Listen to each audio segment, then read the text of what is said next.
আসসালামু আলাইকুম। Solid works এর 3D ল্যাব। আজকে এই টিউটোরিয়ালে আমরা একটা হেক্সাগোনাল নাট এবং বোল্ট কিভাবে খুব সহজে ডিজাইন করা যায় এটা দেখব। ওকে, আমরা সফটওয়্যারে যাই। সফটওয়্যারে গিয়ে আমরা পার্টে যাব। দেন এখান থেকে আমি প্রথমে আমরা বোল্ট তৈরি করব। তো বোল্ট তৈরি করার জন্য আমি প্রথমে এখান থেকে যেকোনো একটা প্ল্যান নেব। সেক্ষেত্রে আমি টপ প্ল্যান নিচ্ছি। টপ প্ল্যান নেওয়ার পরে এবার আমাদের এখান থেকে একটা পলিগন নিতে হবে, যেহেতু একটা হেক্সাগোনাল শেপের নাট এবং বোল্ট তৈরি করব। সেজন্য আমরা স্কেচে এসে এখানে পাবো পলিগন। তো পলিগন থেকে আমরা এখানে একটা হেক্সাগোনাল পলিগন নিব, মানে 6টা প্যারামিটারস এর। দেন এখানে একটা মেজারমেন্ট অ্যাপ্লাই করব। তো এটা আমি দিচ্ছি 40 মিলিমিটার। এখন এটা আন্ডার ডিফাইন্ড হয়ে রয়েছে। এটার কারণ হলো আমরা যখন পলিগন নেই তখন আমাদের যে পলিগনের বাহুগুলো আছে এইগুলো বাহুকে একটা রিলেশন দিতে হয়, হয়তো ভার্টিক্যাল অথবা হরিজন্টাল। এখন যেহেতু আমাদের এটা এখানে ভার্টিক্যাল কোনো লাইন নেই বা বাহু নেই, সেক্ষেত্রে আমাদের এখানে হরিজন্টাল আছে। এটাকে ক্লিক করে জাস্ট এখান থেকে আমরা একটা রিলেশন দিয়ে দেবো, হরিজন্টাল রিলেশন। তাহলে এটা আমাদের ফুলি ডিফাইন্ড হয়ে গেছে। তো এখন এটা আমাদের হলো হেক্সাগোনাল শেপ, মানে নাটের হেড, যেটা বোল্টের হেড। তো হেড এখন আমাদের বোল্ট, ভিতরে যে বোল্টটা থাকবে সেই সার্কেলটা আমি এখানে দিচ্ছি। তো এটা ধরে নিচ্ছি 20 মিলিমিটার।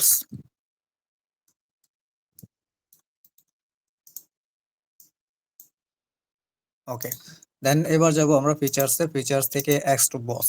তো এক্স টু বসে আমাদের এখানে কন্ট্রোল হয়ে গেছে দুইটা। তো এটা হচ্ছে একটা কন্ট্রোল এবং ভিতরে যেহেতু আরেকটা সার্কেল, সেটা আরেকটা কন্ট্রোল হয়েছে। তো এখন আমি প্রথম কোন অংশটুকুকে এক্স টু বস করব, যেহেতু আমার বোল্টের হেড হচ্ছে এটা। তো এটাকে আমি এক্স টু বস করব। ডিরেকশন 1 থেকে 10 মিলিমিটার, না আমি আর একটু বেশি দেবো। 20 মিলিমিটার অনেক বেশি হচ্ছে, 15 মিলিমিটার। দেন ওকে। তো অলরেডি আমাদের একটা বোল্টের হেড হয়ে গেছে। তো এখানে আমাদের আর অনেক কাজ আছে, এগুলো আমরা আস্তে আস্তে করব। তো এখানে যে স্কেচটা করছিলাম ভিতরে সার্কেল, এটাও তো আমার এক্স টু বস হবে। তো এটা এখানে সিলেক্ট করে আমরা আবার যাব এক্স টু বসে। দেন এখান থেকে যাব সিলেক্টেড কন্ট্রোল। তো কন্ট্রোল আমার আগে হেক্সাগোনাল শেপটা যে ওইটা সিলেক্ট ছিল। এখন আমি ভিতরের সার্কেলটাকে সিলেক্ট করে এখান থেকে এটাকে বৃদ্ধি করে দেব। তো এটা 95 ইটস এনাফ। আমি 95 দিয়ে দিচ্ছি। দেন ওকে। তাহলে আমাদের একটা হেক্সাগোনাল নাট তৈরি হলো। তো আমাদের এই যে বোল্টের হেড যে আছে, এই হেডে আমাদের এই অংশগুলো একটু কেটে দিতে হবে। তো এটা করার জন্য স্কেচে যাব। স্কেচ থেকে এখানে এসে একটা সার্কেল নেব।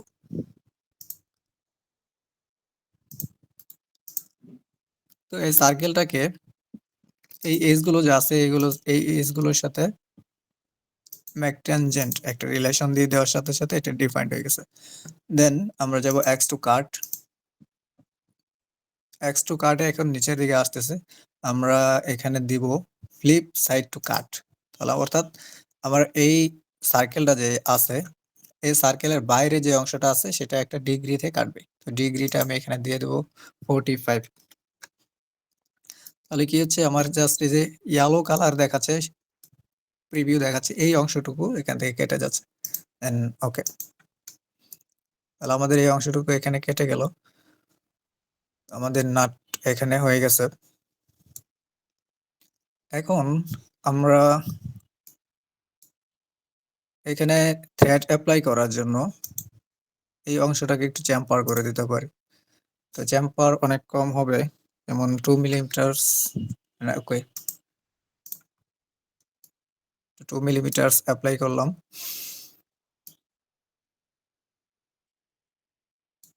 এখন এটাকে আমরা সেভ করব। তো সেভ করার জন্য কন্ট্রোল এস।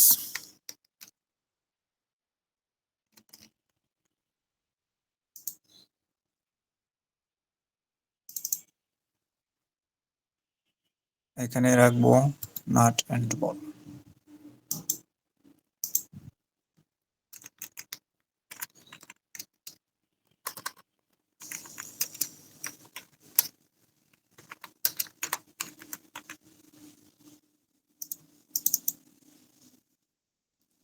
এটা হচ্ছে বোল্ট।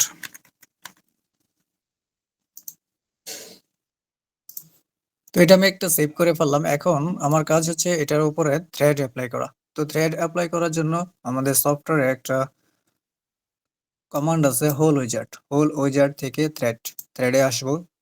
থ্রেডে আসার পর এখানে থ্রেড লোকেশন, অর্থাৎ কোন জায়গা থেকে থ্রেডটা শুরু হবে। তো আমাদের এই পয়েন্ট থেকে থ্রেড শুরু হবে এবং শেষ হবে কোথায়। তো এখানে আমরা আপ টু সিলেকশন দেওয়ার পরে এই এজটাকে সিলেক্ট করে দেব। এখন আমাদের থ্রেড তো ঠিক এই অংশ পর্যন্ত আসবে না, এটার জন্য আমরা এখানে অফসেট দিব।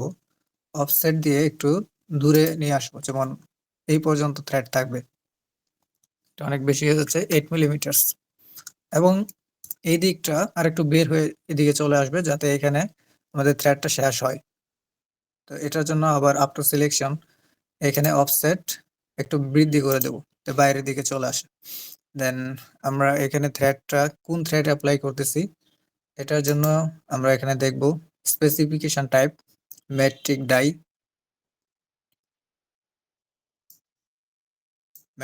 ডাই। দেন এখান থেকে আমরা সাইজ নিয়ে নেব। তো এগুলো অনেক ছোট, পিস অনেক কম হচ্ছে, তো একটু বেশি দেব পিস। এখানে M42 এটাই দিই, যাতে আমরা বুঝতে পারি সহজে। তো এটা কি দিলাম এটা মনে রাখতে হবে, M42.4.5। তো 4.5 হচ্ছে পিচ ডিস্টেন্স। দেন ওকে, তাহলে আমাদের একটা নাট এখানে হয়ে গেল। তো এটা সে নাট অনুযায়ী আমাদের যেই থ্রেডটা এটা অনেক বেশি হয়ে গেছে, অনেক বড় হয়ে গেছে। তো এটা বেশি না, জাস্ট বোঝার জন্য আমি দেখাচ্ছি। তো এখন এই যে এই অংশটা আছে, এখানে এসে আমরা যখন নাটটা এটার উপরে লাগাবো, তখন প্যাচে ঘুরে ঘুরে এসে এখানে এসে থেমে যাবে হঠাৎ করে, টাইট হবে না। সেজন্য এই অংশটা আমাদের কেটে দিতে হবে। তো এটার জন্য আমরা এখানে স্কেচ করব। দেন এখান থেকে কনভার্ট ফিচার্স থেকে এক্স টু কাট, ওটাকে আমরা এক্স টু কাট করে দেব যতটুকু আছে। তাহলে আমাদের এই অংশটুকু এখানে এসে টাইট হওয়ার সুযোগ পাবে। ওকে, তাহলে আমাদের বোল্ট ডিজাইন বোল্ট ডিজাইন শেষ। এখন আমরা যাব নাট ডিজাইন করতে। তো নাট ডিজাইন করার সময় আমাদের এখান থেকে একটা মেজারমেন্ট নিয়ে নিতে হবে, যাতে পরবর্তীতে আমাদের ডিজাইনটার সাথে আমাদের থ্রেডের সাথে যেন নাট কানেক্টেড হয়, অর্থাৎ পিচে যেন কানেক্টেড হয়। তো এটার জন্য আমরা কি করি, এখান থেকে এসে আমরা যে কোনো একটা ভিউ নিব সেকশন করার জন্য, যেমন রাইট প্লেন নিতে পারি, দেন সেকশন ভিউ। ওকে, এখন এই স্কেচ এইখান থেকে আমাদের একটা মেজারমেন্ট নিতে হবে।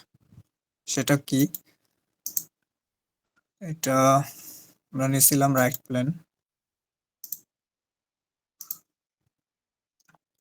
এই এজটা থেকে আমাদের এই এজ পর্যন্ত ডিস্টেন্স কত, এটা আমাদের এখানে নিয়ে নিতে হবে। কারণ আমরা যখন নাট তৈরি করব, এখন এই যেটার এই বোল্টের এই পয়েন্ট থেকে এই পয়েন্ট পর্যন্ত আমরা দিছিলাম মেবি 18 মিলিমিটার ডায়া।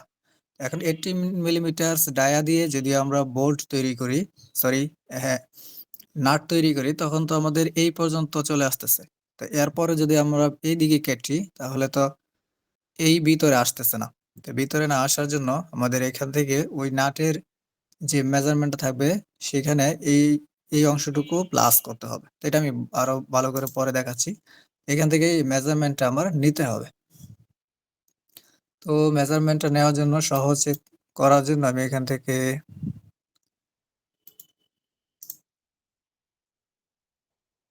আসবো ইভালুয়েট, দেন মেজারমেন্ট। তো এখান থেকে জাস্ট এই এজটা এবং এই এজটা, তো এই দুইটা এজের নর্মাল ডিস্টেন্স হচ্ছে 2.81। 2.81 মিলিমিটার। এটা আমাকে প্লাস করতে হবে 2.81। ওকে, তাহলে এবার এখান থেকে বের হয়ে যায় আর আমার এটা ওকে। তো এখন আমরা আরেকটা আবার টপলেন নিব নাট তৈরি করার জন্য। পুনরায় পলিগন আসবো, দেন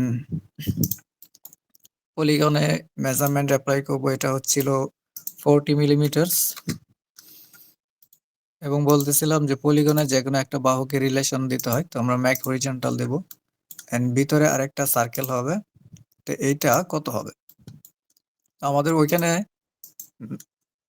ভোল্টের মধ্যে ছিল 20, 20 থেকে আমাদের আরো মাইনাস করতে হবে। তো আমি ওখানে প্লাস বলছিলাম, ওটা না, আসলে এখানে মাইনাস হবে। তো এই পর্যন্ত হলো আমাদের ওই বোল্টের সর্বশেষ ডায়ামিটার বা মেজর ডায়ামিটার পর্যন্ত। এখানে আমি এই মেজর ডায়ামিটার থেকে যদি ভিতরের দিকে কাট করি, যেমন থ্রেডটা তো ভিতরের দিকে কাট হবে, বাইরে তো কোনো অংশ নাই, সলিড অংশ তো এখানে থাকবে না।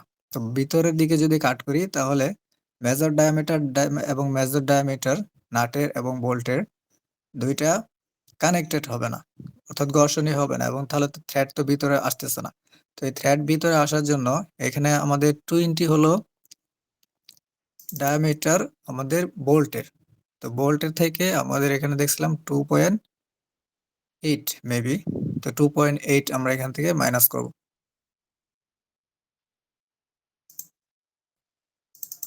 এখানে 20 মাইনাস 2.81।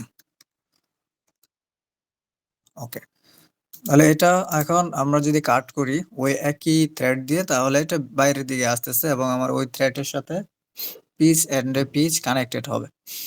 দেন এবার ফিচার্স থেকে এক্স টু বস। তো এক্স টু বস হচ্ছে এখানে দেওয়া হয়েছিল 15। ওকে, এখন আমাদের এই পুনরায় এই কাজটা আরেকবার করতে হবে। তো এটা করার জন্য আমি এক্স টু বসে এসে এখান থেকে ব্লাইন্ড না দিয়ে মিড প্লেন দেব। এটা দেওয়াতে আমাদের পরবর্তীতে মিরর করার জন্য প্লেন সিলেক্ট করা সহজ হবে। তো এখন এই অংশটা পুনরায়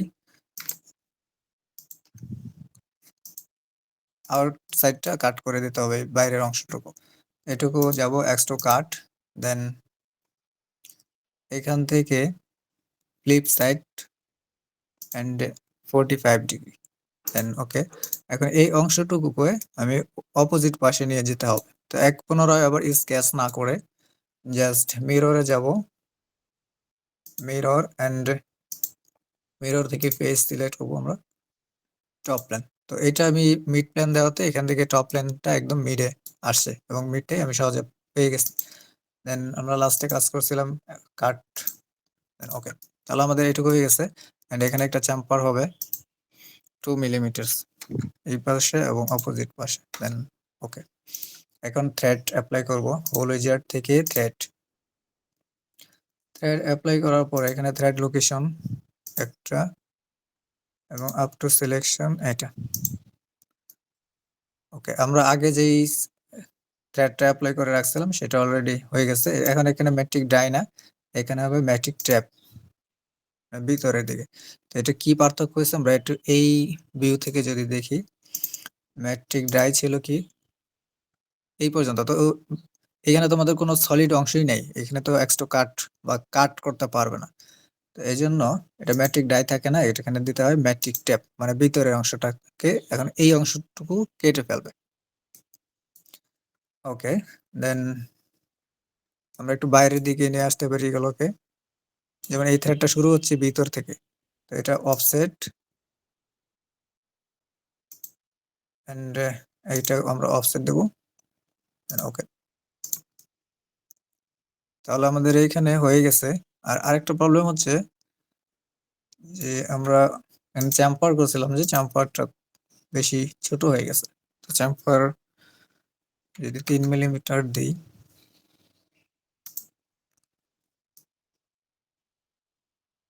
উম,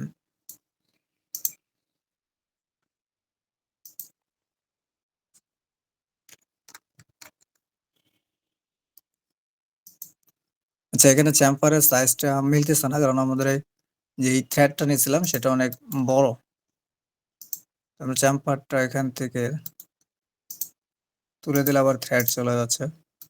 তো পুনরায় আরেকবার করতেছি। তো থ্রেডের জন্য hole wizard thread, thread location